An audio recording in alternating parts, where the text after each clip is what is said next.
Hey guys, Dr. Decks here. Today I want to talk to you about essential tools that you need for a DIY deck build. So if you're doing this yourself, here's a list of things that you might consider obtaining before you start that special project. And also don't forget to click that subscribe button. Okay, so the first one I'm leaning on it's our workhorse. It's probably one of my #1 used tools that I ever do. It's called a Chopsaw. This is a 12-inch compound slide miter saw by DeWalt. It's one of the nicest saws that I've ever owned. It works really good for us. It's a workhorse. It cuts framing, it cuts decking, it does compound miters and angles and bevels and all kinds of great stuff. It slides. And it's gonna make your life a lot easier if you have one of these, even if you have to go to the rental yard and rent one for the duration of your deck project. Definitely worth having. Some of these tools you might just purchase and keep. Some of them you might just want to go to your local rental company and rent because maybe you don't want to have a $700 chop saw laying around in the garage after you're done building your deck. Totally up to you. You don't have to have the $5,000 fancy rail system, the cut hub. You don't need that. You can just use a pair of sawhorses and a couple pieces of plywood and make yourself a quick mock-up chop saw station. But having an in-feed and an out-feed table for your chop saw is pretty nice. I must guarantee you that, okay? So now we're gonna walk over here and I'm gonna show you the next tool that I think you should have, the table saw. This is a 10-inch table saw made by DeWalt, and it's getting wet right now, but it can handle it because the motor's protected underneath the table, so it's not getting soaking wet like a lot of our other tools might. Not like it so much, but this one does very well. And again, it's mated to the cut hub system so that we have an outfeed table. Table saws mostly are used for ripping and splitting boards down, thinning things down, or condensing things. We don't use them to cross-cut a whole lot on this job site. That's what our chop saw is for. But the table saw is really meant for splitting and narrowing things down to a specific dimension. Again, probably gonna rent one of these if you're a DIYer and you don't wanna spend, $700 on a table saw, but they do come in really handy and we use ours every single day. If you don't invest in the table saw, I get it, it's kind of a spendy thing, then you're gonna definitely want one of these, which is the next item on our list. All right, so this is a rear handle saw. This one is cordless. This one is made by Metabo HPT. There's several brands. There's Milwaukee, there's Makita, there's DeWalt. And I just like this Metabo HPT because it's the lightest in its category. It only takes one multi-volt battery to run. You can do the same thing with this saw as you do with the table saw. You just have to be able to cut really straight with it and have a little bit of ability. If you have that, then you're good to go. It takes different kinds of blades. We have a framing blade on here, which only has 24 teeth, and it is quite well used, which means we are using this saw a lot. This is probably, out of the tools I've shown you, you can do everything with this that you can with a chop saw and a table saw, okay? Pretty much. It's just, it takes more time and it takes more skill and it takes a lot of accuracy to be as accurate with one of these as it does with a chop saw, okay? So if you can't afford the other two, definitely get a quality one of these so you can make all those special cuts that you're gonna need to make. I know guys that frame decks only with these and don't use the other two, but I'm just trying to give you some ideas of how to maybe lighten your workload a little bit and make it a little bit easier for you to create that wonderful project that you're looking to do. Definitely a rear handle saw. Sometimes people call them a skill saw. That's actually a trade name, or a hypoid, or maybe a worm drive saw, but this is not that. This is I'm gonna call this a rear handle saw and keep all the tool enthusiasts happy instead of calling it something I shouldn't. So rear handle saw, top of my list. All right, next thing on my list, I gotta have a jigsaw. These come in handy when you're just trying to cut curves, scrolls, around something, a gutter, a downspout, PVC pipe, conduit. There's so many things that are in your way when you're building and you need to make a nice curve or something in the middle of a board where you just can't take a drill, or if you did, even if you took a drill, and you could still use a rear handle saw, you're still gonna have to get something to cut that last couple inches with it. This is a great option for that. This is a great saw. Jigsaw is definitely something that you might consider.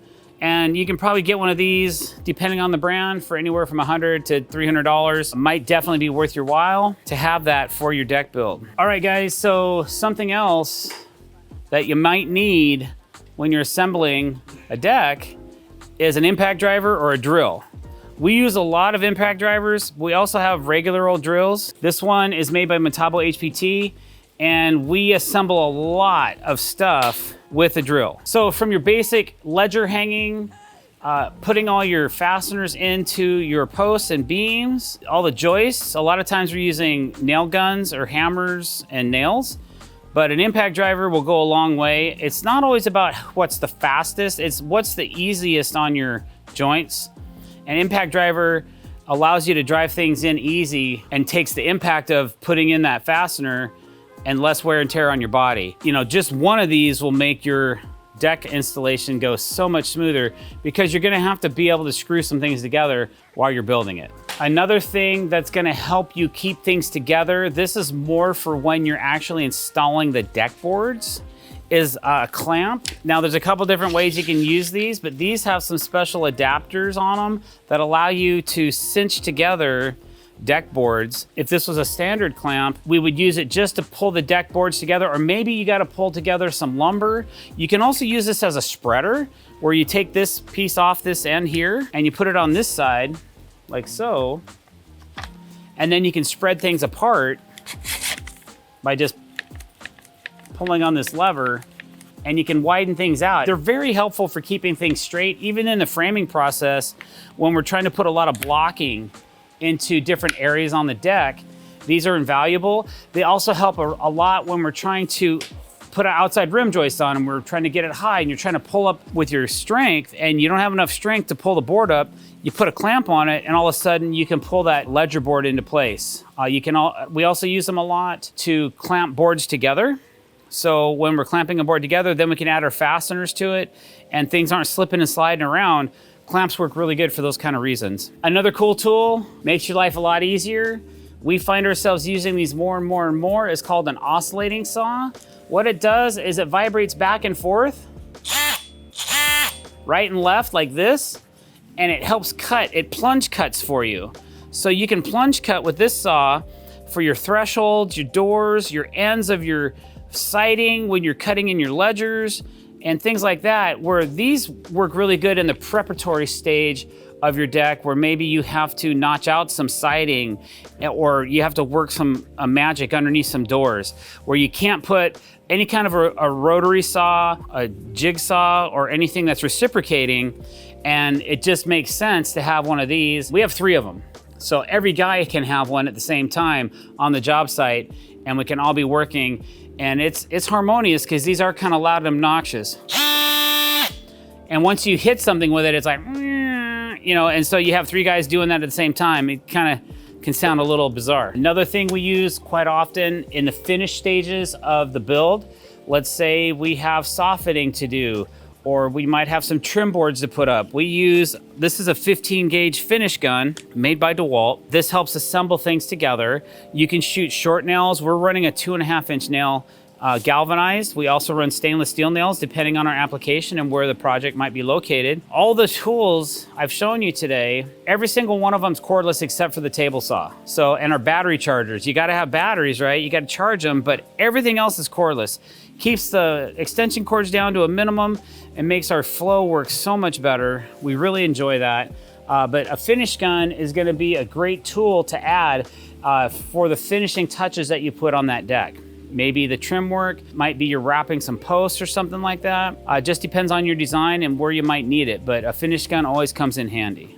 We also use this to pre-attach our joist to the wall before we put on our joist hangers. So that's another thing we like to use a finish gun for. And one of the last tools that I think you might need is a reciprocating saw. Some people call these a sawzall. That's really another name that is a trade name. Again, it's kind of an in and out action like this, pulsating, right? You can change the blades pretty easily. There's like on this one, there's a lever that pulls the blade out. You can put different types of blades. You can put metal cutting blades in there. You can put wood cutting blades. You can do combination blades, demolition blades. There's all kinds of different ways to do it. These are more the demolition stage, or sometimes if you have to cut a certain joist and you can't get a particular saw in, or you're too low to the ground, these come in really handy to do a finished cut. You start with a rear handle saw, and you finish cut with this saw. Okay guys, and a couple more small things that you might need. Obviously, you're gonna need one of these, a tape measure, to find and locate and identify different parts of your deck. You're gonna have to cut lumber down to a certain length. You're gonna have to find out where your footings are located and that kind of thing. Gotta have a tape, just basic hand tools. Obviously a pencil. I like this Pica pencil.